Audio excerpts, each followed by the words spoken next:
Régional d'agriculture de Rhône-Alpes, vous avez dit ce matin qu'il était important de resserrer les liens entre agriculture et citoyens, notamment urbains.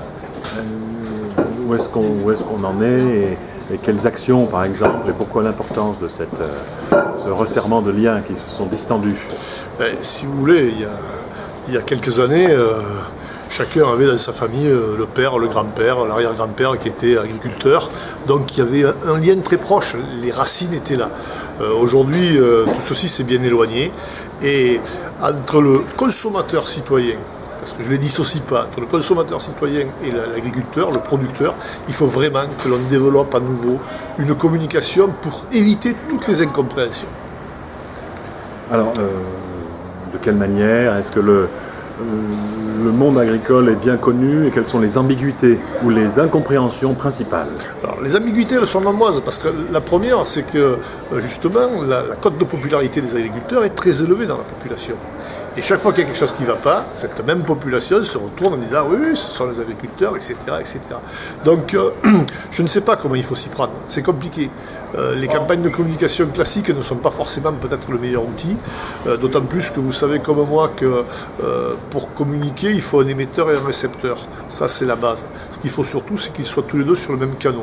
C'est-à-dire que le consommateur citoyen ne soit pas forcément prêt à entendre, mais soit en attente d'informations. Et ça, c'est important, parce que si on va communiquer sans qu'il y ait cette attente d'informations, on rentre dans la justification. Et si on se justifie, c'est que c'est grave, c'est pas sain comme information. Donc on doit en permanence faire attention à tout cela. Il faut qu'on crée des manifestations, il y a des occasions particulières, il y a des moments de dialogue, mais ce qu'il faut surtout qu'on arrive à faire comprendre, c'est que nous avons des intérêts communs. C'est un deal gagnant-gagnant que je voudrais faire, moi, agriculteurs et représentants des agriculteurs, avec les consommateurs et avec les consommateurs citoyens.